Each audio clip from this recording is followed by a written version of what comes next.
So next part of polity current affairs ಅನ್ನ ಈ ಒಂದು ಕ್ಲಾಸಲ್ಲಿ ನಾವು ನೋಡೋಣ ಸ್ನೇಹಿತರೆ. ಆಯ್ತಾ, ಯಾವುದು ನೆಕ್ಸ್ಟ್ ಪಾರ್ಟ್ ಅಂತಂದ್ರೆ ನಿನ್ನೆ ಏನೇ ನೋಡಿದ್ವಿ ನಾವು. ರಾಜ್ಯಸಭಾ ನಾಮಿನೇಷನ್ ನ್ಯೂಸ್ ಅಲ್ಲಿತ್ತು, ವೈಸ್ ಪ್ರೆಸಿಡೆಂಟ್ ರೆಸಿಗ್ನೇಷನ್ ನ್ಯೂಸ್ ಅಲ್ಲಿತ್ತು, MLA ಡಿಸ್ಕ್ವಾಲಿಫಿಕೇಶನ್ ನ್ಯೂಸ್ ಅಲ್ಲಿತ್ತು, ಅಡ್ವೈಸರಿ ಜುಡಿಸ್ಟಿಕ್ಷನ್ ಏನು ಸಲಹಾ ವ್ಯಾಪ್ತಿ ನ್ಯಾಯಾಧಿಕರಣದ್ದು ಆರ್ಟಿಕಲ್ 143 ನ್ಯೂಸ್ ಅಲ್ಲಿತ್ತು. ಸೊ ನೀವು ಪಾಲಿಟಿ ಯಾವ್ದಾವ್ದು ಪ್ರಮುಖವಾಗಿ ನ್ಯೂಸ್ ಅಲ್ಲಿ ಇತ್ತಲ್ವಾ, ಅದೆಲ್ಲವನ್ನು ನಾವು ನಿನ್ನೆ ಕ್ಲಾಸಲ್ಲಿ ನೋಡಿದೀವಿ. ಅದೇ ರೀತಿ GST ರಿಫಾರ್ಮ್ಸು, ಆದಿ ಕರ್ಮಯೋಗಿ ಅಭಿಯಾನ, ಇವು ಕೂಡ ಏನಿತ್ತು ನ್ಯೂಸ್ ಅಲ್ಲಿ ಇತ್ತು. ಆಯ್ತಾ, ಸೊ ಈ ಒಂದು ಕ್ಲಾಸಲ್ಲಿ ನಾವು ಮುಂದುವರೆದ ಭಾಗವಾಗಿ ಪಾಲಿಟಿಗೆ ಸಂಬಂಧಪಟ್ಟಂತ ಇನ್ನೊಂದಿಷ್ಟು ಕರೆಂಟ್ ಅಫೇರ್ಸ್ ಸುದ್ದಿಗಳನ್ನ ನೋಡೋಣ. ಆಯ್ತಾ, ನೆಕ್ಸ್ಟ್ ಯಾವ್ದಪ್ಪ ಅಂತಂದ್ರೆ ಚೀಫ್ ಎಲೆಕ್ಷನ್ ಕಮಿಷನ್, ಮುಖ್ಯ ಚುನಾವಣಾ ಅಧಿಕಾರಿಗಳನ್ನ ರಿಮೂವ್ ಮಾಡಬೇಕು ಅಂತ ಹೇಳಿ ಒಂದು ಆರ್ಟಿಕಲ್ ನ್ಯೂಸ್ ಅಲ್ಲಿತ್ತು. ಅವ್ರನ್ನ ತೆಗೆದು ಹಾಕಬೇಕು ಅಂತ ಹೇಳಿ ಅಪೋಸಿಷನ್ ಪಾರ್ಟಿಯವರು ಒಂದು ರೆಸೊಲ್ಯೂಷನ್ ನ ತೆಗೆದುಕೊಂಡು ಬರ್ಬೇಕು ಅಂತ ಡಿಸ್ಕಸ್ ಮಾಡಿದ್ರು. ಅವ್ರನ್ನ ತೆಗೆದು ಹಾಕೋಣ ಅಂತ ಹೇಳಿ. ಯಾರಿದಾರಪ್ಪ ಪ್ರೆಸೆಂಟ್ ಚೀಫ್ ಎಲೆಕ್ಷನ್ ಕಮಿಷನರ್ ಯಾರಿದ್ದಾರೆ? ಇದನ್ನ ಕೇಳಿದ್ದಾರೆ, ಮೊನ್ನೆ KE ನಲ್ಲಿ ಕೇಳಿದ್ದಾರೆ. ಯಾರಿದ್ದಾರೆ ಪ್ರೆಸೆಂಟ್ ಚೀಫ್ ಎಲೆಕ್ಷನ್ ಕಮಿಷನರ್? ಯಾರು? ಕಮೆಂಟ್. ಈ ತರ ಫ್ಯಾಕ್ಟ್ಸ್ ನ ಕೇಳ್ತಾರೆ. ಮೊನ್ನೆ ಎಕ್ಸಾಮ್ ಅಲ್ಲಿ ಕೇಳಿದ್ದಾರೆ, ಯಾರು ಪ್ರೆಸೆಂಟ್ ಚೀಫ್ ಎಲೆಕ್ಷನ್ ಕಮಿಷನರ್ ಯಾರು?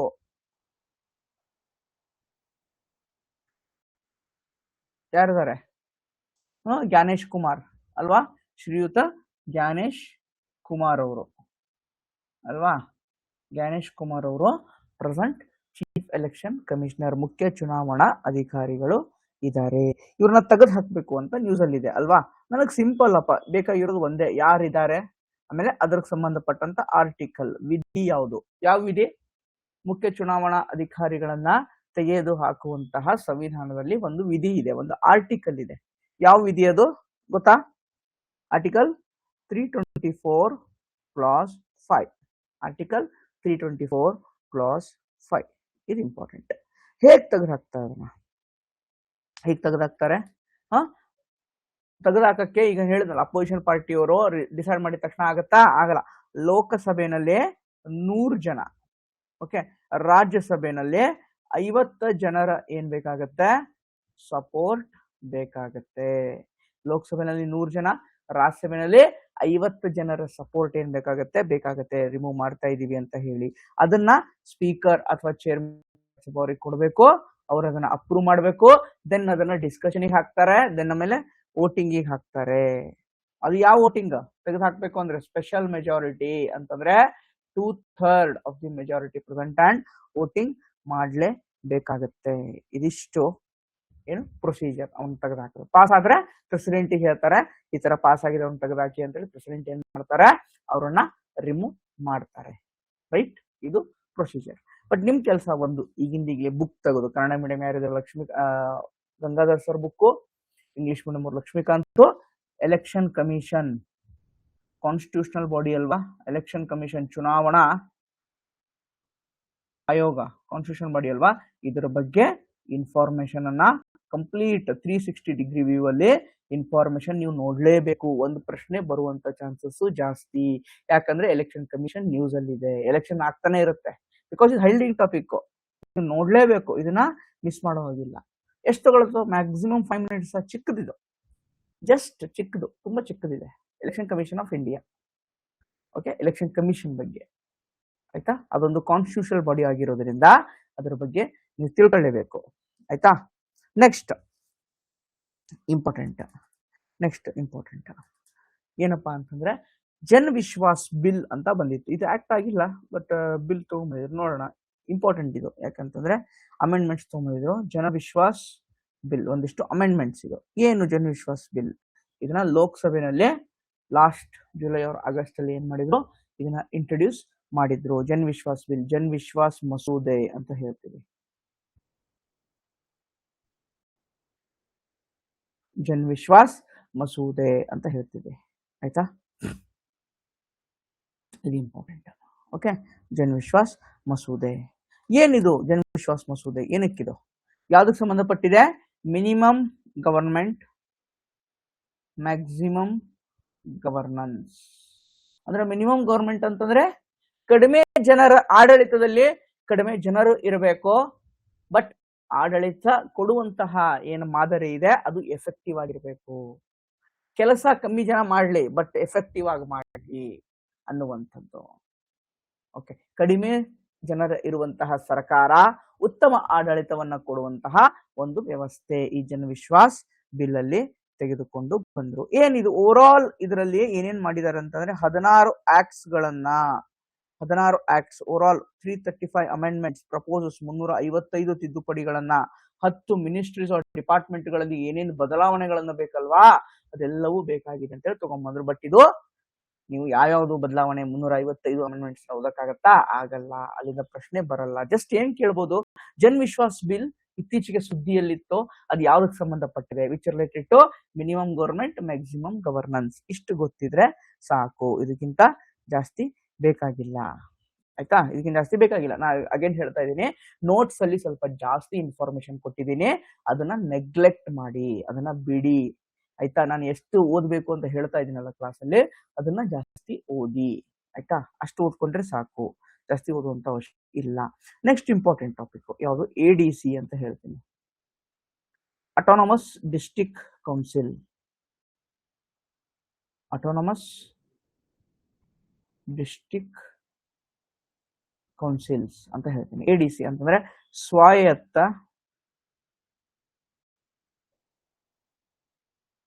ಜಿಲ್ಲೆಗಳ ಪರಿಷತ್ತು ಅಥವಾ ಮಂಡಳಿ ಅಂತ ನೀವು ಹೇಳ್ಬೋದು.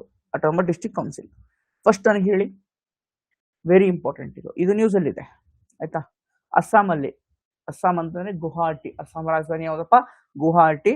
ಹೈಕೋರ್ಟ್ ಒಂದಿಷ್ಟು ಏನ್ ಮಾಡಿದೆ, ಈ ಅಟಾನಮಸ್ ಡಿಸ್ಟ್ರಿಕ್ಟ್ ಕೌನ್ಸಿಲ್ಗೆ ಒಂದಿಷ್ಟು ಡೈರೆಕ್ಷನ್ಸ್ ನ ಕೊಟ್ಟಿದೆ. ಅದಕ್ಕೆ ಇದು ನ್ಯೂಸ್ ಅಲ್ಲಿ ಇದೆ ನನಗೆ. ಆಯ್ತಾ, ಬಟ್ ಅದು ಯಾಕೆ ನ್ಯೂಸ್ ಅಲ್ಲಿ ಇದೆ ನನಗೆ ಅದು ಇಂಪಾರ್ಟೆಂಟ್ ಇಲ್ಲ. ಬಟ್ ಈ ಅಟಾನಮಸ್ ಡಿಸ್ಟ್ರಿಕ್ಟ್ ಕೌನ್ಸಿಲ್, ಸ್ವಾಯತ್ತ ಜಿಲ್ಲೆಗಳ ಪರಿಷತ್ತು ಅಥವಾ ಮಂಡಳಿ ಇದೆಯಲ್ವಾ, ಇದ್ರ ಬಗ್ಗೆ ನೀವು ತಿಳ್ಕೋಬೇಕಾಗತ್ತೆ. ನಿಮ್ಗೆ ಗೊತ್ತಿದ್ರೆ ಕಮೆಂಟ್ ಹಾಕಿ ಸ್ನೇಹಿತರೆ. ಪೊಲಿಟಿನಲ್ಲಿ ಇದು ಎಷ್ಟನೇ ಅನುಸೂಚಿಯಲ್ಲಿ ಬರುತ್ತೆ?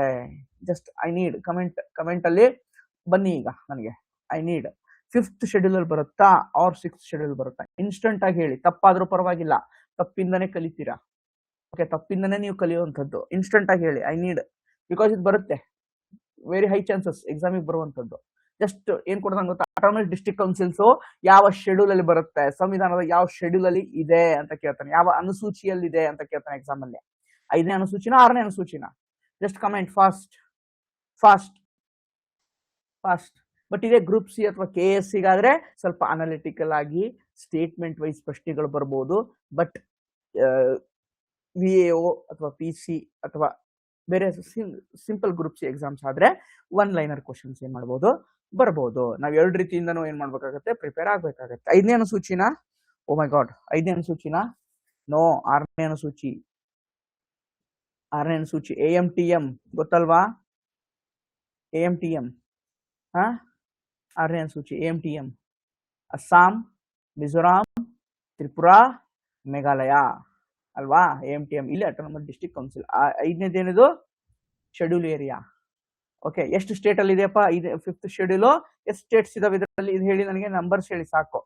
ನಂಬರ್ಸ್ ಹೇಳಿ, ಇಂಪಾರ್ಟೆಂಟ್. ಪಂಚಾಯತ್ ರಾಜ್ ಇನ್ಸ್ಟಿಟ್ಯೂಷನ್ಸ್ ಬರ್ತಿದೆ, ಯಾಕಂತ ಹೇಳ್ತೀನಿ ನಾನು ನಿಮಗೆ. 5th ಶೆಡ್ಯೂಲ್ ಅಲ್ಲಿ ಎಷ್ಟು ಸ್ಟೇಟ್ಸ್ ಇದಾವೆ? ಎಷ್ಟು ಸ್ಟೇಟ್ಸ್ 5th ಶೆಡ್ಯೂಲ್ ಅಲ್ಲಿ? 5th ಶೆಡ್ಯೂಲ್ ಅಲ್ಲಿ ಎಷ್ಟು ಸ್ಟೇಟ್ಸ್ ಇದಾವೆ? 5th ಶೆಡ್ಯೂಲ್ ಅಲ್ಲಿ ಎಷ್ಟು ಸ್ಟೇಟ್ಸ್ ಇದಾವೆ? 5th ಶೆಡ್ಯೂಲ್ ಎಷ್ಟು ಸ್ಟೇಟ್ಸ್ ಇದಾವಪ್ಪ? 5th or 6th? 1 second. 5th schedule ಅಲ್ಲಿ ಎಷ್ಟು ಸ್ಟೇಟ್ಸ್ ಇದಾವೆ? 10 ಸ್ಟೇಟ್ಸ್. ಅದರ್ ದ್ಯಾನ್ AMTM ಬರಲ್ಲ. ಆಯ್ತಾ, AMTM 6th schedule. 5th schedule 10 States. ಏನು 5th ಶೆಡ್ಯೂಲ್ 10 ಸ್ಟೇಟ್ಸ್ ಸ್ಪೆಷಾಲಿಟಿ ಅಂತಂದ್ರೆ, ನಮ್ಮ 73 ಮತ್ತು 74ನೇ ತಿದ್ದುಪಡಿ 73rd and 74th constitutional amendment act ಇದೆ ಅಲ್ವಾ, ಅದು ಡೈರೆಕ್ಟ್ ಇಲ್ಲಿ ಅಪ್ಲೈ ಆಗಲ್ಲ. ಅದಕ್ಕೋಸ್ಕರನೇ ಏನ್ ತಗೊಂಡ್ಬಂದಿದ್ದಾರೆ, ಪೆಸಾ ಆಕ್ಟ್ ಅನ್ನ ತೆಗೆದುಕೊಂಡು ಬಂದಿದ್ದಾರೆ. ಏನು Panchayat Raj extension to schedule area. Okay, schedule area ಅಂತ ತಗೊಂಡು ಬಂದಿದ್ದಾರೆ. ಮೊನ್ನೆ ಕೆಇ ನಲ್ಲಿ ಇದೊಂದು ಎಕ್ಸಾಮ್ ಅಲ್ಲಿ ಕ್ವಶನ್ ಬಂದಿತ್ತು, ರೀಸೆಂಟ್ ಎಕ್ಸಾಮ್ ಅಲ್ಲಿ. ಈ ಪೆಸಾ ಆಕ್ಟ್ ಅನ್ನ ಯಾವ ಒಂದು ಸಮಿತಿ ರೆಕಮೆಂಡ್ ಮಾಡಿತ್ತು, ಶಿಫಾರಸ್ ಮಾಡಿತ್ತು ಹೇಳಿ ಸ್ನೇಹಿತರ, ಇಂಪಾರ್ಟೆಂಟ್. ಪೆಸಾ ಆಕ್ಟ್ ಯಾವ ಸಮಿತಿ ರೆಕಮೆಂಡ್ ಮಾಡಿತ್ತು, ಈ ಪೆಸಾ ಆಕ್ಟ್ ಬೇಕು ಅಂತ ಹೇಳಿ ಯಾವ ಸಮಿತಿ ಹೇಳ್ತು? ಪೆಸಾ ಆಕ್ಟ್ ಯಾವ ಸಮಿತಿ ಹೇಳ್ತು? Which committee? Fast, very important. PESA act which committee? Very important. Fast ಇರಬೇಕಪ್ಪ. PAQ ಮಾಡಲ್ವಾ? ಮತ್ತೆ ಹೇಗ್ ಮಾಡ್ತಾ ಇದೀರಾ ನೀವು? I don't know. ರೀಸೆಂಟ್ ಆಗಿರುವಂತದ್ದು 3 ತಿಂಗಳಿಂದ ಎಕ್ಸಾಮ್ ಆಗಿರುವಂತದ್ದು, ಮೊನ್ನೆ ಜನವರಿನಲ್ಲಿ. 4-5 ತಿಂಗಳಿಂದ ಎಕ್ಸಾಮ್ ಆಗಿರುವಂತದ್ದು. KE ಕಂಡಕ್ಟ್ ಮಾಡಿದ ಎಕ್ಸಾಮ್. ಬೂರಿಯಾ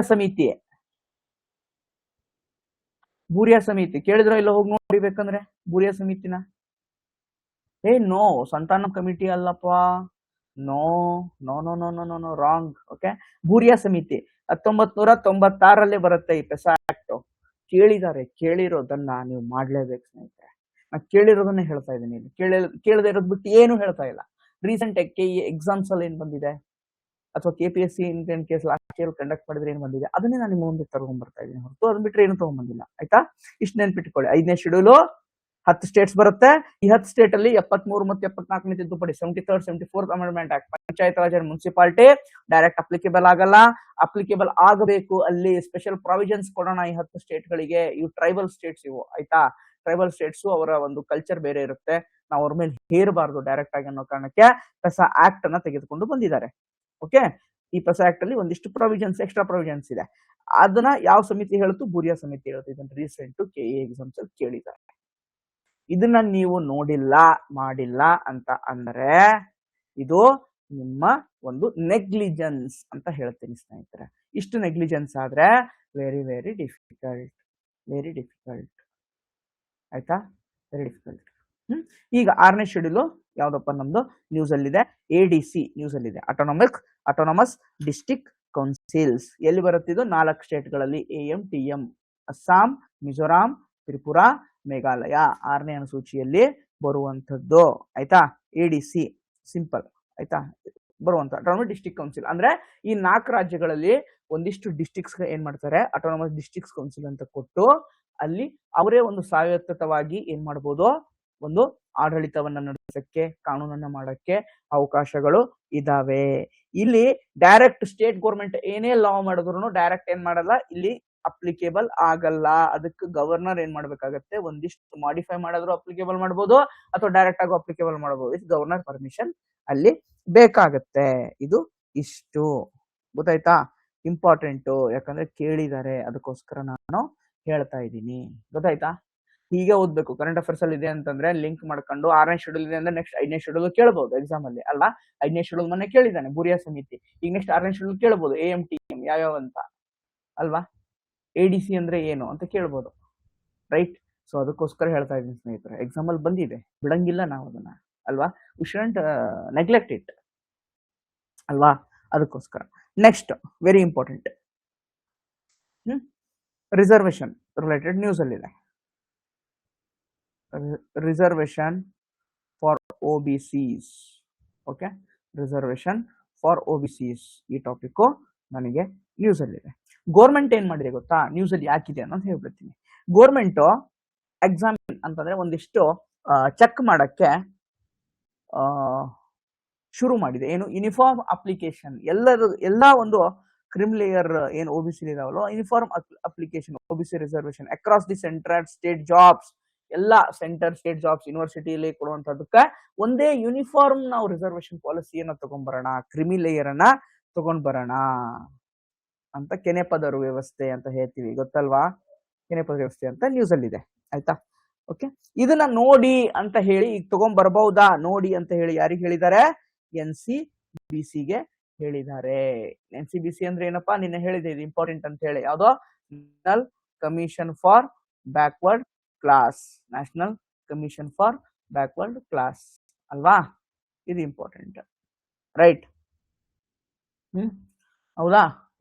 ರೈಟ್, NCBC ಹೇಳಿದ್ದಾರೆ. ಬಟ್ ನಾನೀಗ ಫಸ್ಟ್ NCPC ಬಗ್ಗೆ ಒಂದಿಷ್ಟು ಇನ್ಫಾರ್ಮೇಶನ್ ನಾನು ತಿಳ್ಕೊಬೇಕಾಗತ್ತೆ. NCPC ಮೂಲತಃ ಅಂದ್ರೆ national commission of backward class ರಾಷ್ಟ್ರೀಯ ಹಿಂದುಳಿದ ವರ್ಗಗಳ ಆಯೋಗ. ರಾಷ್ಟ್ರೀಯ ಹಿಂದುಳಿದ ವರ್ಗಗಳ ಆಯೋಗ ಅಂತ ಹೇಳ್ತೀನಿ. ಈ ರಾಷ್ಟ್ರೀಯ ಹಿಂದುಳಿದ ವರ್ಗಗಳ ಆಯೋಗ ಮುಂಚೆ ಏನಿತ್ತು, ಇದೊಂದು ಶಾಸನಾತ್ಮಕ ಸಂಸ್ಥೆ, ಸಾಂವಿಧಾನಿಕ ಸಂಸ್ಥೆ ಆಗಿರ್ಲಿಲ್ಲ. 1993ರಲ್ಲಿ NCPC ಆಕ್ಟ್, NCPC ಕಾಯ್ದೆ ಏನಂತ ತಗೊಂಡ್ಬರ್ತಾರೆ. ಅವಾಗ ಏನ್ ಮಾಡ್ತಾರೆ, ಇದನ್ನ ಶಾಸನಾತ್ಮಕ ಸಂಸ್ಥೆಯಾಗಿ ಮಾಡ್ತಾರೆ. ಬಟ್ 2018ರಲ್ಲಿ 102ನೇ ಕಾನ್ಸ್ಟಿಟ್ಯೂಷನಲ್ ಅಮೆಂಡ್ಮೆಂಟ್ ಆಕ್ಟ್, 102ನೇ ಕಾನ್ಸ್ಟಿಟ್ಯೂಷನ್ ತಿದ್ದುಪಡಿಯ ಪ್ರಕಾರ ಇದನ್ನಕ್ಕೆ ಏನ್ ಮಾಡ್ತಾರೆ, ಒಂದು ಸಾಂವಿಧಾನಿಕ ಮಾನ್ಯತೆ ಸಿಗುತ್ತೆ. ಅಂತಂದ್ರೆ ಇದು ಕಾನ್ಸ್ಟಿಟ್ಯೂಷನಲ್ ಬಾಡಿ ಆಗುತ್ತೆ. ಇದೇನಾಗುತ್ತೆ, ಕಾನ್ಸ್ಟಿಟ್ಯೂಷನಲ್ ಬಾಡಿ ಆಗುತ್ತೆ. ಇದು ಇಂಪಾರ್ಟೆಂಟ್, ಗೊತ್ತಾಯ್ತಾ? ಇದೇನಾಗುತ್ತೆ, ಕಾನ್ಸ್ಟಿಟ್ಯೂಷನಲ್ ಬಾಡಿ ಆಗುತ್ತೆ. 102ನೇ ತಿದ್ದುಪಡಿ ನೋಡಿ, 101 ಹಿಡ್ಕೊಂಡು 106 ತನಕನು ಏನೇನ್ ತಿದ್ದುಪಡಿ ಆಗಿದಾವಲ್ವಾ, ಅವೆಲ್ಲವನ್ನು ನೀವು ನೋಡ್ಲೇಬೇಕು. ಕೇಳ್ತಾರೆ ಆಯ್ತಾ, ರೀಸೆಂಟ್ ಏನು 6 ತಿದ್ದುಪಡಿ ಇದಾವೆ ನೋಡ್ಲೇಬೇಕು, ಕೇಳ್ತಾರೆ. ಯಾಕೆ 1 ಅವರ್ ಅದರ್ವೆ ನ್ಯೂಸ್ ಅಲ್ಲಿ ಇದ್ದೇ ಇರುತ್ತೆ. ಅದು ಬಿಟ್ರೆ ನೀವು 42nd ಅಮೆಂಡ್ಮೆಂಟ್ ಆಕ್ಟ್ ನನಗೆ ವೆರಿ ವೆರಿ ಇಂಪಾರ್ಟೆಂಟ್, ಕೇಳ್ತಾರೆ.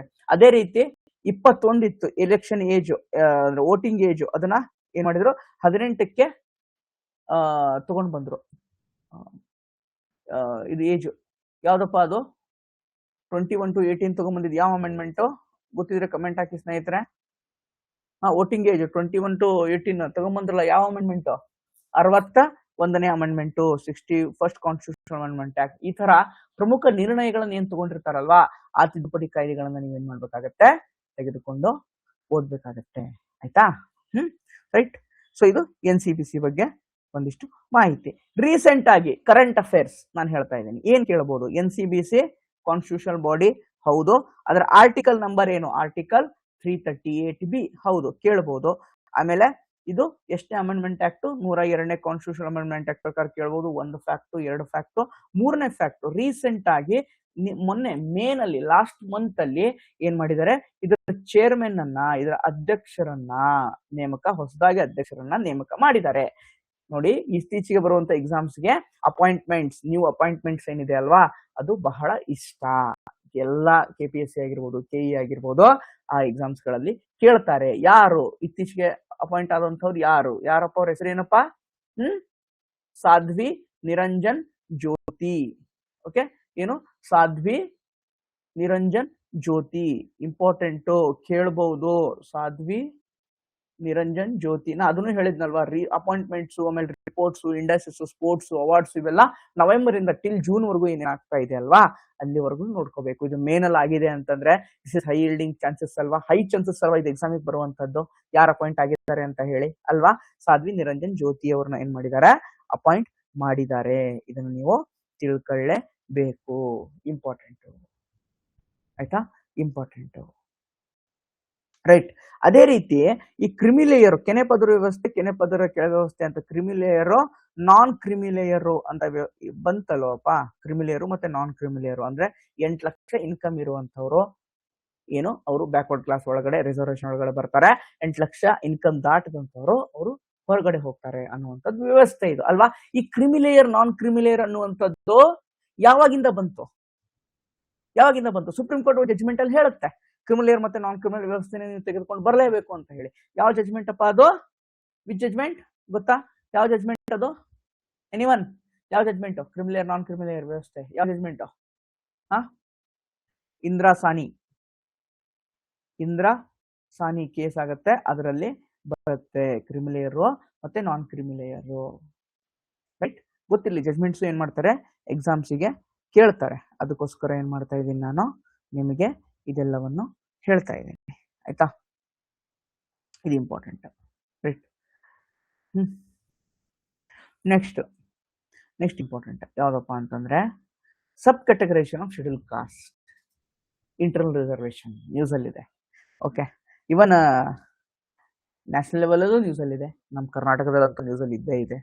ಆಬ್ವಿಯಸ್ಲಿ ಅದನ್ನ ಕೇಳೋ ಚಾನ್ಸಸ್ ಏನಿದೆ, ಜಾಸ್ತಿ ಇದೆ ಅಲ್ವಾ. Sub categorisation of schedule cost.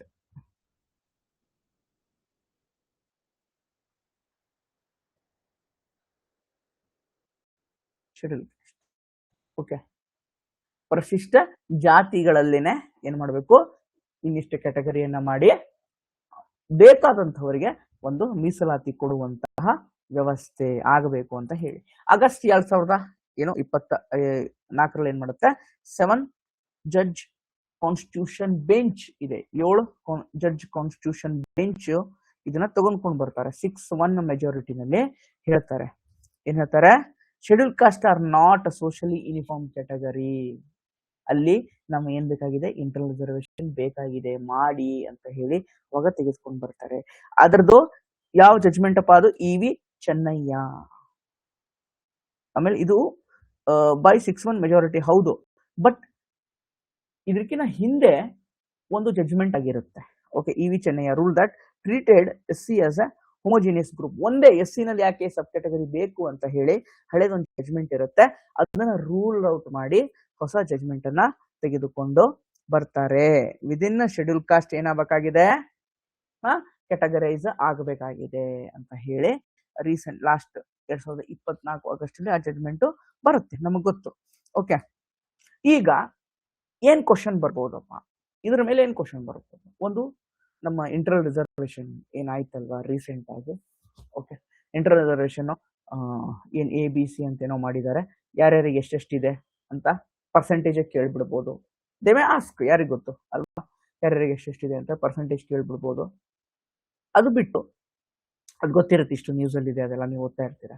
ಅದು ಬಿಟ್ಟು ಈಗ ಒಂದು ಕ್ಯಾಸ್ಟ್ ಇರುತ್ತಪ್ಪ, ಯಾವುದೇ ಒಂದು ಕ್ಯಾಸ್ಟ್, ಯಾವುದೇ ಒಂದು ಜಾತಿಯನ್ನ ಅದು ಶೆಡ್ಯೂಲ್ ಕ್ಯಾಸ್ಟೇ ಅಂತ ಹೇಳಿ ಯಾರು ನೋಟಿಫೈ ಮಾಡ್ತಾರೆ, ಯಾರು ಹೇಳ್ತಾರೆ, ಆ ಒಂದು ಜಾತಿ ಇದೆ, ಆ ಒಂದು ಜಾತಿ ಅಥವಾ ಒಂದು ಕ್ಯಾಸ್ಟ್ ಅನ್ನ ಶೆಡ್ಯೂಲ್ ಕ್ಯಾಸ್ಟೇ ಅಂತ ಹೇಳಿ ಯಾರು ನೋಟಿಫೈ ಮಾಡ್ತಾರೆ, ಕಾನ್ಸ್ಟಿಟ್ಯೂಷನ್ ಎಲ್ಲಿದೆ ಅದು ಅಂತಂದ್ರೆ ಆರ್ಟಿಕಲ್ 341, ಆರ್ಟಿಕಲ್ 341 ಪ್ರಕಾರ ಪ್ರೆಸಿಡೆಂಟ್ ನೋಟಿಫೈ ಮಾಡ್ತಾರೆ, ರಾಷ್ಟ್ರಪತಿಗಳು ಅಧಿಸೂಚನೆಯನ್ನ ಹೊರಡಿಸ್ತಾರೆ, ಒಂದು ಕ್ಯಾಸ್ಟ್ ಶೆಡ್ಯೂಲ್ ಕ್ಯಾಸ್ಟೇ ಅಂತ ಹೇಳಿ ಅಥವಾ ಶೆಡ್ಯೂಲ್ ಟ್ರೈಬೇ ಅಂತ ಹೇಳಿ.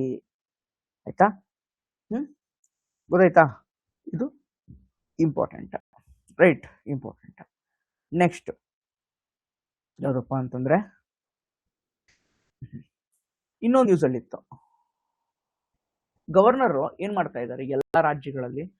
ಈಗ ಫಾರ್ ಎಕ್ಸಾಂಪಲ್ ಸೆಂಟರ್ ನಲ್ಲಿ ಬಿಜೆಪಿ ಇದೆ, ಸ್ಟೇಟ್ ಗಳಲ್ಲಿ ಇಲ್ಲಿ ಕಾಂಗ್ರೆಸ್ ಇದೆ, ಅಂಡ್ ತಮಿಳುನಾಡಲ್ಲಿ ಬೇರೆ ಪಾರ್ಟಿ ಇದೆ, ಕೇರಳದಲ್ಲಿ ಬೇರೆ ಪಾರ್ಟಿ ಇದೆ, ಮುಂಚೆ ವೆಸ್ಟ್ ಬೆಂಗಾಲ್ ಬೇರೆ ಪಾರ್ಟಿ ಇತ್ತು ಅಲ್ವಾ, ಎಲ್ಲಿ ಬೇರೆ ಪಾರ್ಟಿ ಇರುತ್ತೆ ಅದರ್ ದನ್ ಬಿಜೆಪಿ, ಅಲ್ಲಿ ಗವರ್ನರ್ ಏನ್ ಮಾಡ್ತಾ ಇದ್ದಾರೆ, ಬಿಲ್ ಗಳನ್ನ ವಿಥೋಲ್ಡ್ ಮಾಡ್ತಾ ಇದ್ದಾರೆ ಅಂತ ಹೇಳಿ ಒಂದು ಆರೋಪ. ಓಕೆ, ನಾನ್ ಹೇಳ್ತಾ ಇಲ್ಲ, ಇದೊಂದು ಆರೋಪ, ಇದರ ಬಗ್ಗೆ ನ್ಯೂಸ್ ಅಲ್ಲಿ ಉಲ್ಲೇಖ ಆಗಿತ್ತು ಎಷ್ಟೋ ಸಲ. ಓಕೆ, ಎಷ್ಟೋ ಸಲ ಇದ್ರ ಬಗ್ಗೆ ಉಲ್ಲೇಖ ಆಗಿತ್ತು. ಆಯ್ತಾ, ಯಾಕೆ, ಯಾವ ಆರ್ಟಿಕಲ್ ಪ್ರಕಾರ ಗವರ್ನರ್ ವಿಥೋಲ್ಡ್ ಮಾಡಬಹುದು? ಈಗ ಒಂದು ಬಿಲ್ ಇದೆಯಪ್ಪ, ಒಂದು ಬಿಲ್ ಇದೆ, ಆ ಒಂದು ಬಿಲ್ಲು ಗವರ್ನರ್ ಹತ್ರ ಹೋಗುತ್ತೆ, ಯಾವುದೋ ಒಂದು ಬಿಲ್ಲು, ನಾರ್ಮಲ್ ಬಿಲ್ಲು ಗವರ್ನರ್ ಹತ್ರ ಹೋಗುತ್ತೆ. ಗವರ್ನರ್ ಏನ್ ಮಾಡ್ಬೋದು, ಅದಕ್ಕೆ ಸೈನ್ ಮಾಡ್ಬೋದು, ರಿಟರ್ನ್ ಮಾಡ್ಬೋದು, ಅಥವಾ ಪ್ರೆಸಿಡೆಂಟ್ ಅವ್ರಿಗೆ ರೀಕನ್ಸಿಡರೇಷನ್ಗೆ ಇಡಬಹುದು. ಇದು ಯಾವ ಆರ್ಟಿಕಲ್ ಅಲ್ಲಿ ಇದೆ ಗೊತ್ತಿದ್ರೆ ಕಮೆಂಟ್ ಹಾಕಿ, I need comment, please comment ಹಾಕಿ. ಯಾವ್ದು ಆರ್ಟಿಕಲ್? ಗವರ್ನರ್ ಬಿಲ್ಲು, ಗವರ್ನರ್ಗೆ ಸಂಬಂಧಪಟ್ಟಂತೆ ಮಸೂದೆಗಳಿಗೆ ಏನೇನು ಅವಕಾಶ ಇದೆ, ಓಕೆ, ಅದಕ್ಕೆ ನನಗೆ ಆರ್ಟಿಕಲ್ ನಂಬರ್ ಹೇಳಿ. ಓಕೆ, ಆರ್ಟಿಕಲ್ ನಂಬರ್ ಹೇಳಿ ಪ್ಲೀಸ್, ಕಮೆಂಟ್ ಫಾಸ್ಟ್, ಇದು ಇಂಪಾರ್ಟೆಂಟ್. ಬರುತ್ತೆ ಬರುತ್ತೆ, ಫಾಸ್ಟ್. ಆರ್ಟಿಕಲ್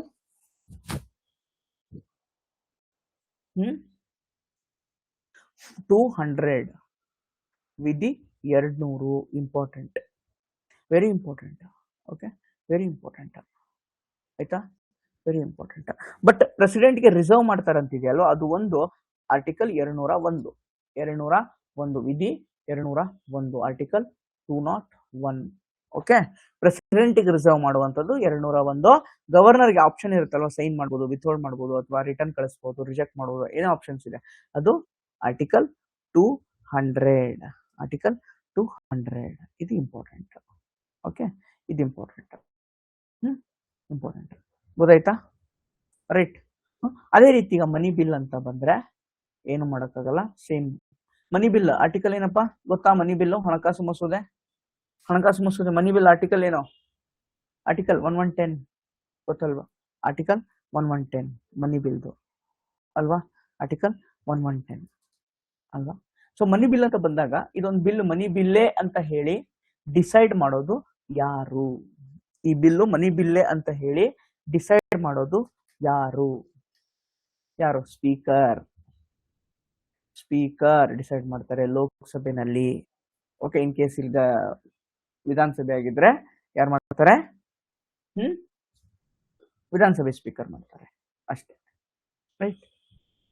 ಈ ಪ್ರೊಸೀಜರ್ ಏನಿದೆ ಮನಿ ಬಿಲ್ಲಿಗೆ ಅಷ್ಟು ಅಪ್ಲಿಕೇಬಲ್ ಆಗಲ್ಲ, ಆರ್ಡಿನರಿ ಬಿಲ್ಲಿಗೆ ಮಾತ್ರ ಅಪ್ಲಿಕೇಬಲ್ ಆಗುತ್ತೆ. ಇದು ಗೊತ್ತಿರ್ಬೇಕು ಡಿಫರೆನ್ಸ್. ಅದಕ್ಕೋಸ್ಕರ ಆ ಒಂದು ಡಿಫರೆನ್ಸ್ ಗೊತ್ತಿರ್ಲಿ ಅನ್ನೋ ಕಾರಣಕ್ಕೆ ನಾನು ಹೇಳಿದೆ, ಆಯ್ತಾ? ಇದಾದ್ಮೇಲೆ ಒಂದು ಸ್ಕೀಮ್. ಸ್ಟಾರ್ಟಿಂಗ್ ಕಾನ್ಸ್ಟಿಟ್ಯೂಷನ್ ನೋಡಿದ್ವಿ, ಬರೀ ಅದನ್ನೇ ನೋಡ್ತಾ ಕೂತ್ರೆ ಬೋರ್ ಆಗುತ್ತೆ ಅಲ್ವಾ? ಒಂದು ಸ್ಕೀಮ್ ನೋಡೋಣ. ಯಾವ್ದು? PM ಸ್ವನಿಧಿ ಅಂತ ಹೇಳಿ. PM ಸ್ವನಿಧಿ ಏನಿದು PM ಸ್ವನಿಧಿ ಸ್ಕೀಮು ಗೊತ್ತಾ? PM ಸ್ವನಿಧಿ ಸ್ಕೀಮ್ ಬಗ್ಗೆ ಏನಾದ್ರು ಐಡಿಯಾ ಇದೆಯಾ ಸ್ನೇಹಿತರೆ? ಏನು PM ಸ್ವನಿಧಿ ಅಂತಂದ್ರೆ?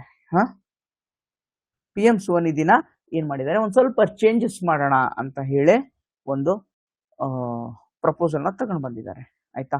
ಇದನ್ನ PM ಸ್ವನಿಧಿ ಅನ್ನೋದನ್ನ ಮಾರ್ಚ್ 31, 2030 ಏನ್ ಮಾಡಿದ್ದಾರೆ, ಎಕ್ಸ್ಟೆಂಡ್ ಮಾಡಿದ್ದಾರೆ, ಆಯ್ತಾ? ಲೋನ್ ಲಿಮಿಟ್ ಮುಂಚೆ ಎಷ್ಟಿತ್ತಪ್ಪ? ಇದಕ್ಕೆ ಲೋನ್ ಲಿಮಿಟ್ 10,000 ರೂಪಾಯಿ ಇತ್ತು. ಯಾರಿಗೆ ಕೊಡ್ತಾರೆ? ಬೀದಿ ಬದಿಯ ವ್ಯಾಪಾರಿಗಳಿಗೆ ಕೊಡುವಂತದ್ದು. ಓಕೆ, ಸ್ಟ್ರೀಟ್ ವೆಂಡರ್ಸ್ ಅಂತ ಹೇಳ್ತೀವಿ ಅಲ್ವಾ? PM ಸ್ವನಿಧಿ ಸ್ಟ್ರೀಟ್ ವೆಂಡರ್ 10,000 ರೂಪಾಯಿ ಇತ್ತು, ಅದನ್ನ ಏನ್ ಮಾಡಿದ್ದಾರೆ, 15,000 ರೂಪಾಯಿ ಹೆಚ್ಚಿಸಿದ್ದಾರೆ. ಇದನ್ನ ಕೇಳ್ತಾರೆ ಸ್ನೇಹಿತರೆ, ಇದು important, very very very very important, ಆಯ್ತಾ? Very important. 15,000 ರೂಪಾಯಿ ಹೆಚ್ಚಿಸಿದ್ದಾರೆ. ಈ ಅಮೌಂಟ್ ಕೇಳ್ಬಿಡ್ಬೋದು, ಆಯ್ತಾ? ಈ ಅಮೌಂಟ್ ಕೇಳ್ಬೋದು. 15,000 ರೂಪಾಯಿ ಏನ್ ಮಾಡಿದ್ದಾರೆ, ಹೆಚ್ಚಿಸಿದ್ದಾರೆ, ಆಯ್ತಾ? ಇದು ಒಂದು. ಆಮೇಲೆ ಇನ್ನೊಂದಿಷ್ಟು ಬದಲಾವಣೆಗಳನ್ನು ತಗೊಂಡ್ಬಂದಿದ್ದಾರೆ ಸ್ಟ್ರೀಟ್ ವೆಂಡರ್ಸ್ಗೆನೆ. ಒಂದು, ಫಸ್ಟ್ ಟ್ರಾನ್ಶನ್ ಅಲ್ಲಿ ಏನ್ ಲೋನ್ ಮಾಡ್ತಾರೆ 15,000 ಕೊಡ್ತಾರೆ. ಇನ್ನೊಂದಿಷ್ಟು ಮತ್ತೆ ಇನ್ನೊಂದ್ ಸ್ವಲ್ಪ ಅವನಿಗೆ ಬೇಕಪ್ಪ, ಇನ್ನೊಂದ್ ಸ್ವಲ್ಪ ಅವನು ಹೆಚ್ಚಿಗೆ ಮಾಡ್ಕೋತಾನೆ ಅವನ ಒಂದು ಕೆಪಾಸಿಟಿನ ಅಂತಂದ್ರೆ ಅದನ್ನ ಏನ್ ಮಾಡಿದ್ದಾರೆ, 25,000 ರೂಪಾಯಿ 50,000 ರೂಪಾಯಿವರೆಗೂ ಅವನಿಗೆ ಕೊಡ್ತಾರೆ. ಬಟ್ ಇನಿಷಿಯಲ್ ಕೊಡುವಂಥದ್ದು ಎಷ್ಟು? 15,000 ರೂಪಾಯಿ. ಇದನ್ನ ನೀವು ನೆನ್ಪಿಡ್ಬೇಕು. ನೀವು ನೆನ್ಪಿಡ್ಬೇಕು. ಓಕೆ, ಇದು ಇಂಪಾರ್ಟೆಂಟ್. ಓಕೆ, ಗೊತ್ತಾಯ್ತಾ? PM ಸ್ವನಿಧಿ ಇದು ಸೆಂಟ್ರಲ್ ಸೆಕ್ಟರ್ ಸ್ಕೀಮ್. ಏನು ಸೆಂಟ್ರಲ್ ಸೆಕ್ಟರ್, ಸೆಂಟ್ರಲ್ ಸ್ಪಾನ್ಸರ್ಡ್ ಅಂತಂದ್ರೆ? ಸೆಂಟ್ರಲ್ ಸ್ಪಾನ್ಸರ್ ಅಂತಂದ್ರೆ ಕೇಂದ್ರ ಸರ್ಕಾರ ಮತ್ತು ರಾಜ್ಯ ಸರ್ಕಾರದ ಹಣ ಎರಡೂ ಇರುತ್ತಲ್ಲಿ. 60-40, 50-50, ಅಥವಾ ನಾರ್ತ್ ಈಸ್ಟ್ ಹಿಮಾಲಯನ್ ಸ್ಟೇಟ್ ಬಂದ್ರೆ 10%, 10 ಅಷ್ಟೇ, 90% ಸೆಂಟ್ರಲ್ ಗೌರ್ಮೆಂಟ್ ಕೊಡುತ್ತೆ. ಆ ನಾರ್ತ್ ಈಸ್ಟ್ ಅನ್ನು ಮತ್ತೆ ಅಂದ್ರೆ ಈಶಾನ್ಯ ರಾಜ್ಯಗಳು ಮತ್ತೆ ಹಿಮಾಲಯನ್ ಸ್ಟೇಟ್ಗಳು 10 ರಿಮೈನಿಂಗ್ 10% ಕೊಡ್ತವೆ, ಆಯ್ತಾ? ಸೊ ಇಲ್ಲಿ ಬಂದ್ರೆ 60-40 ಈ ತರ ಶೇರಿಂಗ್ ಬೇಸ್ ಅಲ್ಲಿ ಇದ್ರೆ ಅದನ್ನ ಸೆಂಟ್ರಲ್ ಸ್ಪಾನ್ಸರ್ ಅಂತ ಕರಿತೀವಿ. ಸೆಂಟ್ರಲ್ ಸೆಕ್ಟರ್ ಅಂದ್ರೆ ಕಂಪ್ಲೀಟ್ 100% ಯಾರು ಕೊಡ್ತಾರೆ? ಸೆಂಟ್ರಲ್ ಗೌರ್ಮೆಂಟ್ ಆ ದುಡ್ಡನ್ನ ಏನ್ ಮಾಡುತ್ತೆ, ಕೊಡುತ್ತೆ. ಸೆಂಟ್ರಲ್ ಗೌರ್ಮೆಂಟ್ ಏನ್ ಮಾಡುತ್ತೆ, 100% ದುಡ್ಡನ್ನ ಕೊಡುತ್ತೆ. ನಾನು ಒಂದ್ ಸ್ಕೀಮ್ ಬಂದ್ರೆ ಏನ್ ನೋಡ್ಬೇಕಂತ ಹೇಳಿದ್ದೆ, ಅದ್ರದ್ದು ಯಾವಾಗ ಸ್ಟಾರ್ಟ್ ಆಯ್ತು, ಅದ್ರದ್ದು ಏನಾದ್ರು ಎಕ್ಸ್ಟೆಂಡ್ ಮಾಡಿದ್ದಾರೆ. ಇದು ನನಗೆ ಇಂಪಾರ್ಟೆಂಟ್ ಅಲ್ವಾ?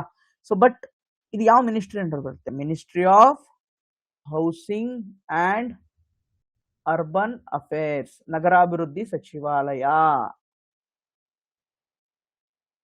ಕೇಂದ್ರ ನಗರಾಭಿವೃದ್ಧಿ ಸಚಿವಾಲಯ. Important. Ministry of housing and urban affairs. Okay, housing and urban affairs ಇದು ಇಂಪಾರ್ಟೆಂಟ್. ಕೇಳಿದ್ದಾರೆ ಇದನ್ನ ಎಕ್ಸಾಮ್ಸ್ ಅಲ್ಲಿ ರೀಸೆಂಟ್ ಆಗಿ ಬೇರೆ ಬೇರೆ ಸ್ಟೇಟ್ ಅಲ್ಲಿ ಆಗಿರ್ಬೋದು, SSC ನಲ್ಲಿ ಆಗಿರ್ಬೋದು ಕೇಳಿದ್ದಾರೆ. ಈ ತರದ ಸಿಂಪಲ್ ಒನ್ ಲೈನರ್ ಕ್ವಶನ್ಸ್ ಏನ್ ಮಾಡ್ಬೋದು, ನಿಮ್ಮ KA ನಡೆಸುವಂತ ಎಕ್ಸಾಮ್ಸ್ ಅಲ್ಲಿ ಕೇಳ್ಬೋದು. PM ಸ್ವನಿಧಿ ನ್ಯೂಸ್ ಅಲ್ಲಿ ಇದೆ, ಅದಕ್ಕೆ ನನಗೆ ಏನಾಗುತ್ತೆ, ಇದು ಇಂಪಾರ್ಟೆಂಟು. Okay, important, right. ಇನ್ನೊಂದು AI ಟೂಲ್ ನ್ಯೂಸ್ ಅಲ್ಲಿ ಇದೆ, ಸಭಾಸಾರ್ ಅಂತ ಹೇಳಿ ಒಂದು AI ಟೂಲ್ ಇದು, ಆಯ್ತಾ? AI ಟೂಲ್ ನ್ಯೂಸ್ ಅಲ್ಲಿ ಇದೆ. AI ಸಭಾಸಾರ್ ಅಂತಾನೆ ಅನ್ಬೇಕು ನೀವು, ಕನ್ನಡದಲ್ಲಿ ಅದಕ್ಕೇನು ಹೆಸರಿಲ್ಲ, ಆಯ್ತಾ? ಸಭಾಸಾರ್ AI ಟೂಲ್ ಇದೊಂದು. ಏನು ಇದು ಅಂತಂದ್ರೆ, ಇದನ್ನ ಯಾರು ತಗೊಂಡ್ಬಂದಿದ್ದಾರೆ ಅಂತ ಅಂದ್ರೆ ministry of panchayat Raj. 1 second.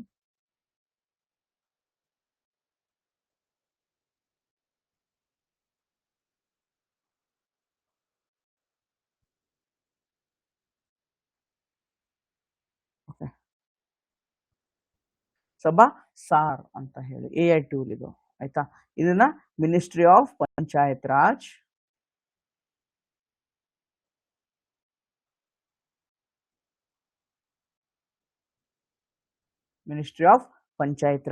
ತೆಗೆದುಕೊಂಡು ಬಂದಿದ್ದಾರೆ. ಫಸ್ಟ್ ಇದು ನಿಮಗೆ ಗೊತ್ತಿರಬೇಕು. ಇದನ್ನ ತಗೊಂಡ್ಬಂದಿದೆ AI ಟೂಲ್. ಏನಿದು AI ಟೂಲ್ ಅಂತ ಅಂದರೆ ಯಾವ್ದಕ್ಕಂದ್ರೆ ಮೀಟಿಂಗ್ ಮಾಡ್ತಾರಲ್ವಾ ಪಂಚಾಯತ್ ರಾಜ್ ಅಲ್ಲಿ, ಪಂಚಾಯತ್ ರಾಜ್ ವ್ಯವಸ್ಥೆಯಲ್ಲಿ ಸಚಿವಾಲಯಗಳಾಗಿರ್ಬೋದು, ಗ್ರಾಮ ಪಂಚಾಯತ್ಗಳಾಗಿರ್ಬೋದು, ಏನೇನ್ ಮೀಟಿಂಗ್ ಮಾಡ್ತಾರೆ ಆ ಮೀಟಿಂಗ್ ಮಾಡಿದಂತಹ ಅಪ್ಡೇಟ್ ಅನ್ನ ಏನ್ ಮಾಡ್ಬೇಕಾಗತ್ತೆ, ಇದರಲ್ಲಿ ಹಾಕಬೇಕು, ಡಾಕ್ಯುಮೆಂಟ್ ಮಾಡಬೇಕು. ಮೀಟಿಂಗ್ ಮಾಡಿದಂತ ಎಲ್ಲ ಡಾಕ್ಯುಮೆಂಟ್ ಅನ್ನ ಮಾಡಬೇಕು ಈ ಒಂದು AI ಟೂಲ್ ಅಲ್ಲಿ. ಇದೊಂದು ಸಾಫ್ಟ್ವೇರ್ ಇದ್ದಂಗೆ ಅಷ್ಟೇ AI ಟೂಲ್ ಅದು. ಓಕೆ, ಮೀಟಿಂಗ್ ಮಾಡಿದೆಲ್ಲ ಸಮರೈಸ್ ಮಾಡುತ್ತೆ, ಎಲ್ಲ ನಾವು ಕೊಟ್ಬಿಡ್ತೀವಿ, ಸಮರೈಸ್ ಮಾಡಿ ಇದರಲ್ಲಿ ನಂಗೆ ಔಟ್ಪುಟ್ ಕೊಡು ಅಂತಂದ್ರೆ AI ಟೂಲ್ ಈಸಿಯಾಗಿ ಏನ್ ಮಾಡುತ್ತೆ, ಅದನ್ನ ಕೊಡುತ್ತೆ. ಏನ್ ಮಾಡುತ್ತೆ, ಅದನ್ನ ಕೊಡುತ್ತೆ. ಇದನ್ನ ತಗೊಂಬಂದು ಸಿಂಪಲ್ ಇಷ್ಟೇ ತಿಳ್ಕೊಳ್ಳಿ. ಇದೊಂದು AI ಟೂಲ್ ಯಾರು ಮಿನಿಸ್ಟರ್ ಆಫ್ ಪಂಚಾಯತ್ ರಾಜು ಇದಕ್ಕೆ ಮೀಟಿಂಗ್ ಅನ್ನ ಮಾಡಿದ್ದನ್ನ ಅದನ್ನ ಏನು ಸಮರಿಯಾಗಿ ನನಗೆ ಮಾಡಿಕೊಡಕ್ಕೆ ಈಸಿಯಾಗಿ ಅನ್ನೋ ಕಾರಣಕ್ಕೆ ಆಯ್ತಾ ಇದಕ್ಕೆ ತಗೊಂಡ್ಬಂದಿದ್ದಾರೆ. ಫಸ್ಟ್ ಇದನ್ನ ತಗೊಂಡ್ಬಂದಿದ್ ಯಾರು ಅಂತಂದ್ರೆ ಈ ತರದ್ದು ವಿಡಿಯೋ ರೆಕಾರ್ಡಿಂಗ್ಸ್ ಆಗಿರ್ಬೋದು, ಗ್ರಾಮ ಸಭೆ ಪಂಚಾಯತ್ ಮೀಟಿಂಗ್ಸ್ ಆಗಿರ್ಬೋದು, ಇವೆಲ್ಲವನ್ನು AI ಮಾಡಬೇಕು ಅನ್ನೋ ಕಾರಣಕ್ಕೆ ತಗೊಂಡ್ಬಂದಿದ್ ಯಾರು ಫಸ್ಟ್ ಟೈಮ್ ಈ ತರದ್ದೊಂದು ಅಂತ ಅಂದ್ರೆ ಯಾರು, ತ್ರಿಪುರ ಫಸ್ಟ್ ಸ್ಟೇಟ್ ಇದನ್ನ ತಗೊಂಡ್ಬಂದಿರುವಂತದ್ದು. ಇದನ್ನ ಕೇಳ್ಬಿಡ್ಬೋದು. ಓಕೆ, ತ್ರಿಪುರ ಫಸ್ಟ್ ಸ್ಟೇಟ್ ಏನ್ ಮಾಡಿದ್ದಾರೆ, ಇದನ್ನ ತೆಗೆದುಕೊಂಡು ಬಂದಿದ್ದಾರೆ ಆಯ್ತಾ. ತೆಗೆದುಕೊಂಡು ಇಷ್ಟು ಇನ್ಫಾರ್ಮೇಶನ್ ಸಾಕು, ಇದಕ್ಕಿಂತ ಜಾಸ್ತಿ ನನಗೆ ಇನ್ಫಾರ್ಮೇಶನ್ ಬೇಡ, ಇಷ್ಟು ಇನ್ಫಾರ್ಮೇಶನ್ ಸಾಕು ನನಗೆ ಆಯ್ತಾ. ಇನ್ನೊಂದು ನ್ಯೂಸ್ ಅಲ್ಲಿದೆ, ಕಾಲೇಶ್ವರಂ ಲಿಫ್ಟ್ ಇರಿಗೇಷನ್ ಪ್ರಾಜೆಕ್ಟ್ ನ್ಯೂಸ್ ಅಲ್ಲಿದೆ. ಕಾಲೇಶ್ವರಂ ಲಿಫ್ಟ್ ಇರಿಗೇಷನ್ ಪ್ರಾಜೆಕ್ಟ್ ನ್ಯೂಸ್ ಅಲ್ಲಿದೆ. ಏನು ನೀರಾವರಿ ಒಂದು ಯೋಜನೆ ಇದು, ಕಾಲೇಶ್ವರಂ ಏತ ನೀರಾವರಿ ಯೋಜನೆ ಅಂತ ಕರೀಬಹುದು. ಕಾಲೇಶ್ವರಂ ಏತ ನೀರಾವರಿ ಯೋಜನೆ ಅಂತ ಕರೀಬಹುದು ಆಯ್ತಾ. ಏನಿದು, ಏನಕ್ಕೆ ಇದೇನು, ಯಾವ ನದಿ ದಂಡೆ ಮೇಲೆ ಇದೆಪ್ಪ, ಯಾವ ನದಿಗಿದೆ ಇದು ಕಾಲೇಶ್ವರಂ ಏತ ನೀರಾವರಿ, ಯಾವ ನದಿ ಇದಕ್ಕಿದೆಪ್ಪ ಇದು ಗೊತ್ತಾ, ಯಾವ ಸ್ಟೇಟ್ ಹೇಳಿ ಫಸ್ಟ್ ನನಗೆ. ಕಾಲೇಶ್ವರಂ ಲಿಫ್ಟ್ ಇರಿಗೇಷನ್ ಪ್ರಾಜೆಕ್ಟ್ ಯಾವ ರಾಜ್ಯದ್ದು, ವೆರಿ ಇಂಪಾರ್ಟೆಂಟ್ ಇದು, ಲಾರ್ಜೆಸ್ಟ್ ಇದು ಲಿಫ್ಟ್ ಇರಿಗೇಷನ್, ವರ್ಲ್ಡ್ ಅಲ್ಲೇ ಲಾರ್ಜೆಸ್ಟ್ ಲಿಫ್ಟ್ ಇರಿಗೇಷನ್ ನೀರಾವರಿ ಯೋಜನೆ ಇದು ಇಡೀ ಪ್ರಪಂಚದಲ್ಲೇನೆ. ಅದಕ್ಕೋಸ್ಕರ ಇದನ್ನ ನಾನು ತಿಳ್ಕೊಳ್ಳೇಬೇಕು, ಬೇರೆ ರಾಜ್ಯದ್ದಾಗಿದ್ರು ಕೂಡ ವಿಶಿಷ್ಟವಾಗಿದೆ, ಅದಕ್ಕೋಸ್ಕರ ನಾನು ತಿಳ್ಕೋಬೇಕು. ಯಾವ ಸ್ಟೇಟ್ ಇದು, state Andhra Pradesh, Telangana. Okay, Telangana Godavari river, Godavari ನದಿ. ತಮಿಳ್ನಾಡಲ್ಲಪ್ಪ, Telangana Kaleshwaram. Okay, Kaleshwaram lift irrigation project Telangana. Okay, Godavari river Telangana, important ಇದು ಆಯ್ತಾ. ಇಷ್ಟು ತಿಳ್ಕೊಳ್ಳಿ ಸಾಕು, ನ್ಯೂಸ್ ಅಲ್ಲಿ ಇದೆ ಅದು. ಓಕೆ, ಲಾರ್ಜೆಸ್ಟ್ ಇದು. ಓಕೆ, ಲಾರ್ಜೆಸ್ಟ್ ಇದು ಇರುವಂತದ್ದು. ಒಂದ್ ಸ್ವಲ್ಪ ಕಾಂಟ್ರವರ್ಸಿ ಆಗಿದೆ lift irrigation project, controversy after some barrages damage ಆಗಿದಾವೆ ಏನೇ ಅಂತ ಹೇಳಿ ಕಾಂಟ್ರವರ್ಸಿ ಇದೆ, ಅದಕ್ಕೆ ನ್ಯೂಸ್ ಅಲ್ಲಿ ಇದೆ. ಬಟ್ ಅದು ನಾನು ಕಾಂಟ್ರವರ್ಸಿ ಬೇಡ, ನನಗೇನು ಇಷ್ಟೇ ಬೇಕು, ಯಾವ ರಾಜ್ಯದಲ್ಲಿದೆ, ಯಾವ ನದಿ ದಂಡೆಯಲ್ಲಿದೆ, ಇಷ್ಟೇ ಕೇಳ್ತಾನೆ ಎಕ್ಸಾಮ್ ಅಲ್ಲಿ ಕೇಳಿದ್ರೆ, ಇದಕ್ಕಿಂತ ಜಾಸ್ತಿ ಎಕ್ಸಾಮ್ ಅಲ್ಲಿ ಕೇಳಲ್ಲ. ನೆಕ್ಸ್ಟ್ ಇಂಪಾರ್ಟೆಂಟ್, ಸೆನ್ಸಸ್ ನಡೀತಾ ಇದೆ ಅಲ್ಲಪ್ಪ, ಸೆನ್ಸಸ್ ನಡೀತಾ ಇದೆ ಅಲ್ವಾ. ಫಸ್ಟ್ ಡಿಜಿಟಲ್ ಸೆನ್ಸಸ್, ಮೊದಲ ಡಿಜಿಟಲ್ ಸೆನ್ಸಸ್ ಈಗ ಆಗ್ತಾ ಇರೋದು. First time digital, complete digital ಮಾಡ್ತಾ ಇದ್ದಾರೆ ಈ ಸೆನ್ಸಸ್ ನ ಆಯ್ತಾ. First digital census.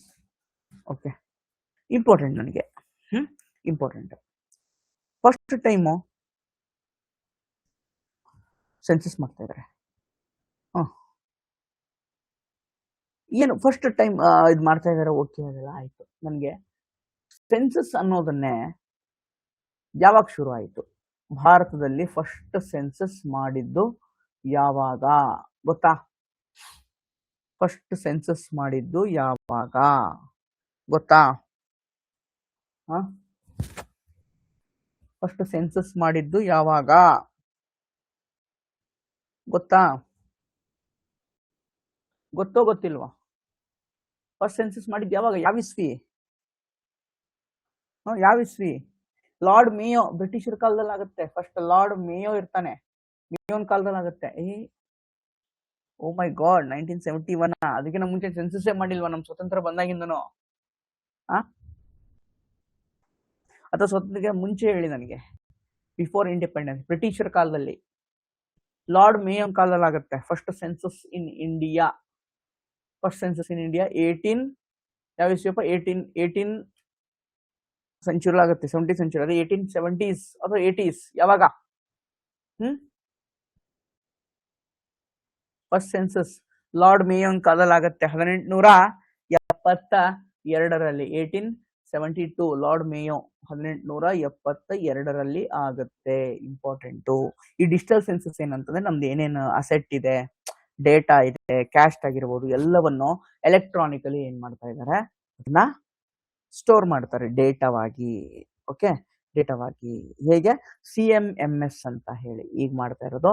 CMMS ಅನ್ನುವಂತ ಒಂದು ಟೆಕ್ನಾಲಜಿಯನ್ನ ಬಳಸ್ತಾ ಇದ್ದಾರೆ. Census management and monitoring system ಅಂತ ಹೇಳಿ ಒಂದು ಟೆಕ್ನಾಲಜಿ. ಇದಕ್ಕೊಂದು ಸಿಸ್ಟಮ್ ಒಂದು ಹೆಸರು ಕೊಟ್ಟಿದ್ದಾರೆ. ಆಯ್ತಾ? ಇದು ಟೋಟಲ್ 16ನೇ ಸೆನ್ಸಸ್. ಓವರ್ ಆಲ್ ನಮ್ಮ ಸ್ವತಂತ್ರ ಬಂದಾಗಿಂದನೂ ಈಗ ಆಗ್ತಾ ಇರೋದು 8ನೇ ಸೆನ್ಸಸ್. ಆಫ್ಟರ್ ಇಂಡಿಪೆಂಡೆನ್ಸ್ ಇದು 8ನೇ ಸೆನ್ಸಸ್. ಓವರ್ ಆಲ್ ನಮ್ಮ ಬ್ರಿಟಿಷರ್ ಕಾಲದನು ನೀವು ತಗೊಂಡಂತಂದ್ರೆ ಅವಾಗ 16ನೇ ಸೆನ್ಸಸ್ ಆಗುತ್ತೆ. ಆಯ್ತಾ? ಇದು ಇಂಪಾರ್ಟೆಂಟ್. Important, right? ಗೊತ್ತಾಯ್ತಾ? ಇದು ತಿಳ್ಕೊಳ್ಳಿ. ಸೆನ್ಸಸ್ ನಡೀತಾ ಇದೆ ಅಂದ್ರೆ ಹಿಸ್ಟಾರಿಕಲಿ ಏನ್ ಮಾಡ್ಬೋದು, ಪ್ರಶ್ನೆಯನ್ನ ಕೇಳಬಹುದು. ನಾನು ಬರೀ ಈಗ ಏನ್ ನಡೀತಾ ಇದೆ ಈ ಸೆನ್ಸಸ್ ಬಗ್ಗೆ ಅಷ್ಟೇ ತಿಳ್ಕೊಂಡ್ಬಿಟ್ರೆ ಏನಾಗುತ್ತೆ, ಇಟ್ ವಾಂಟ್ ವರ್ಕ್. ಹಾಗದು ಆಗಲ್ಲ,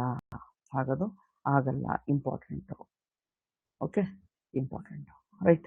next, right to education news ಅಲ್ಲಿ ಇದೆ. RTE ಆಕ್ಟ್, ಶಿಕ್ಷಣ ಹಕ್ಕು ಕಾಯ್ದೆ. ಶಿಕ್ಷಣದ ಹಕ್ಕು ಕಾಯ್ದೆ ಏನಿದೆ ನ್ಯೂಸ್ ಅಲ್ಲಿ ಇದೆ. ಓಕೆನಾ?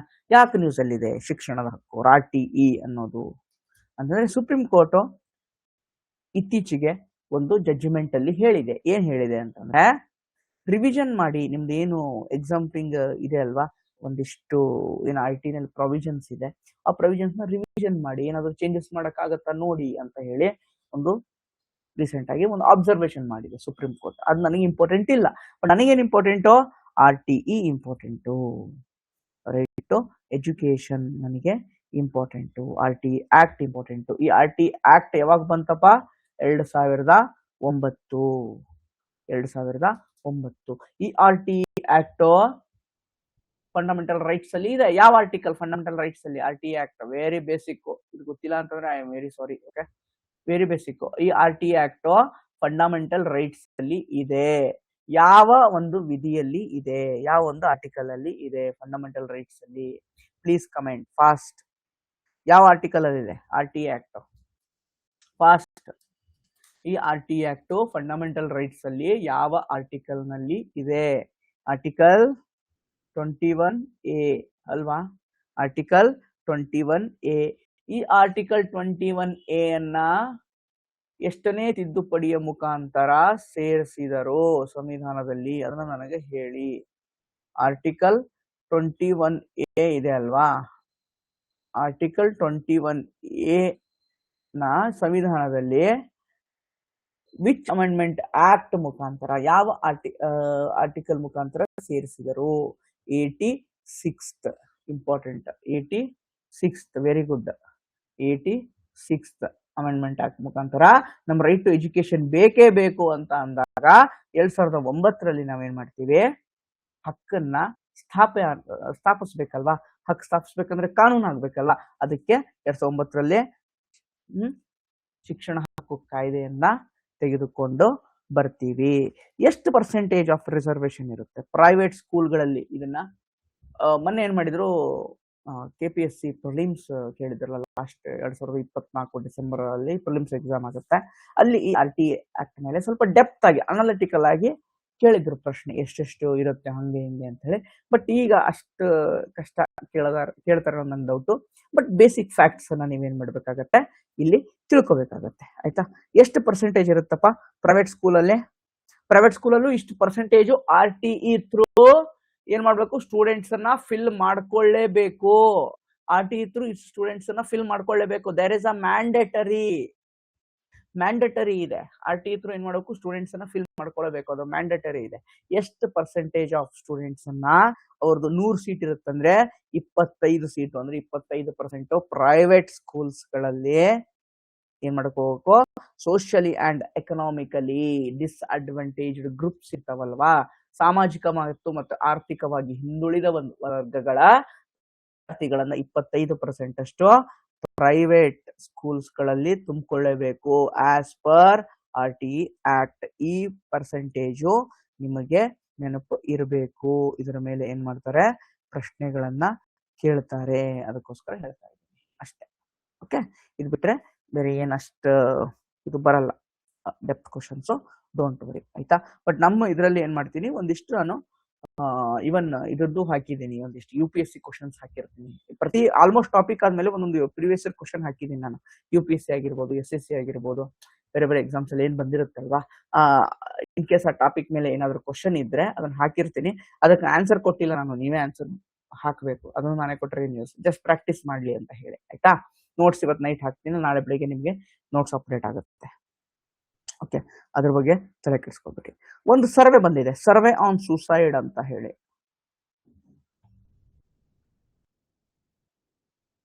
ಸರ್ವೆ ಆನ್ ಸೂಸೈಡ್, ಆತ್ಮಹತ್ಯೆಗೆ ಸಂಬಂಧಪಟ್ಟಂತೆ ಒಂದು ವರದಿ, ಆತ್ಮಹತ್ಯೆ ವರದಿ ಬಂದಿದೆ.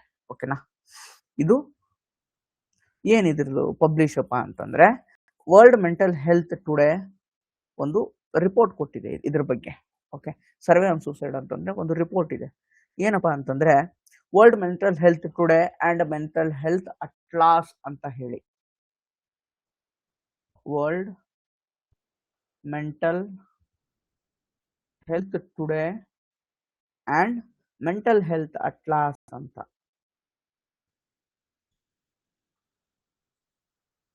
ಮೆಂಟಲ್ ಹೆಲ್ತ್ ಅಟ್ಲಾಸ್ 2024 ಅಂತ ಹೇಳಿ ಒಂದು ವರದಿ ಇದೆ.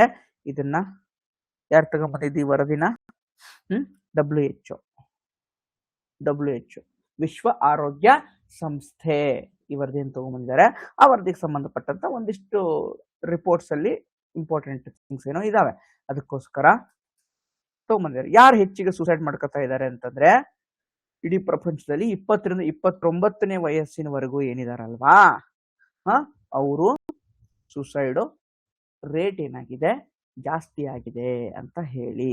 ಬಟ್ ಇದನ್ನೆಲ್ಲ ಎಕ್ಸಾಮ್ ಅಲ್ಲಿ ಕೇಳಲ್ಲ, ಓದಬೇಡಿ.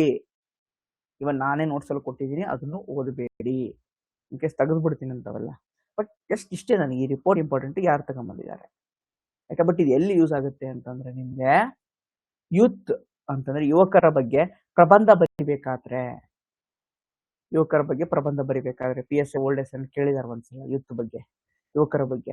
ಆ ಎಸ್ಸೆನ ಬರಿಬೇಕಾತಂದ್ರೆ, KS ಆನ್ಸರ್ ರೈಟಿಂಗ್ ಮಾಡ್ಬೇಕಂತಂದ್ರೆ ಈ ರಿಪೋರ್ಟ್ ನಿಮ್ಗೆ ಯೂಸ್ ಆಗುತ್ತೆ, ಸಬ್ಸ್ಟೆಂಟ್ ಆಗಿ ಬರೆಯಕ್ಕೆ ಈ ತರ ಇದೆ ಅಂತ ಹೇಳಿ. ಅದು ಬಿಟ್ರೆ ಈ ತರ ರಿಪೋರ್ಟ್ಸ್ ಎಲ್ಲೂ ಯೂಸ್ ಆಗಲ್ಲ ಎಕ್ಸಾಮ್ಸ್ ಗಳಲ್ಲಿ.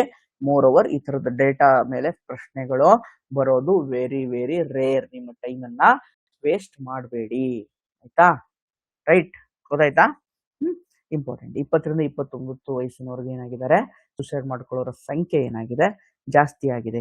ಆಫ್ಟರ್ ಏಜ್ ಡಿಪ್ರೆಷನ್ಗೆ ಹೋಗ್ತಾ ಇದ್ದಾರೆ ಅಂತ ಹೇಳಿ ಇವೆಲ್ಲ ವರದಿಗಳಿದಾವೆ. ಇದ್ರ ಬಗ್ಗೆ ಏನು ಅಷ್ಟಿಲ್ಲ ಆಯ್ತಾ, ತಲೆ ಕೆಡಿಸ್ಕೋಬೇಡಿ. ಜಸ್ಟ್ ಈ ವರದಿ ಯಾರು ರಿಲೀಸ್ ಮಾಡ್ತಾರೆ ಅಷ್ಟು ತಿಳ್ಕೊಳ್ಳಿ ಸಾಕು. ಈ ವರದಿ ಯಾರು ರಿಲೀಸ್ ಮಾಡ್ತಾರೆ ಅಷ್ಟು ತಿಳ್ಕೊಳ್ಳಿ ಸಾಕು. ಅದಕ್ಕಿಂತ ಜಾಸ್ತಿ ಇನ್ಫಾರ್ಮೇಶನ್ ನನಗೆ ಬೇಕಾಗಿಲ್ಲ ಆಯ್ತಾ. ಅದು ಬಿಟ್ಟರೆ ನನ್ನ ನೆಕ್ಸ್ಟ್ ಟಾಪಿಕ್ ಯಾವುದಪ್ಪ ಅಂತಂದ್ರೆ, national policy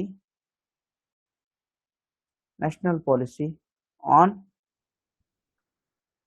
geothermal energy. Okay, national policy on geothermal energy ತಗೊಂಡ್ಬಂದಿದ್ದಾರೆ 2025. National policy on geothermal energy ಮೇಲೆ ಪ್ರಶ್ನೆ ಬಂದಿದೆ. ಭೂಶಾಖದಿಂದ ಏನ್ ಮಾಡ್ತಾರೆ, ಪವರ್ ಅನ್ನ ಪ್ರೊಡ್ಯೂಸ್ ಮಾಡ್ತಾರೆ, ವಿದ್ಯುತ್ ಶಕ್ತಿಯನ್ನ ತಗೊಂಡ್ಬರುವಂತದ್ದು. ಓಕೆ, ತಯಾರು ಮಾಡುವಂಥದ್ದು ಆಯ್ತಾ. ಭೂಶಾಖದ ಶಕ್ತಿ,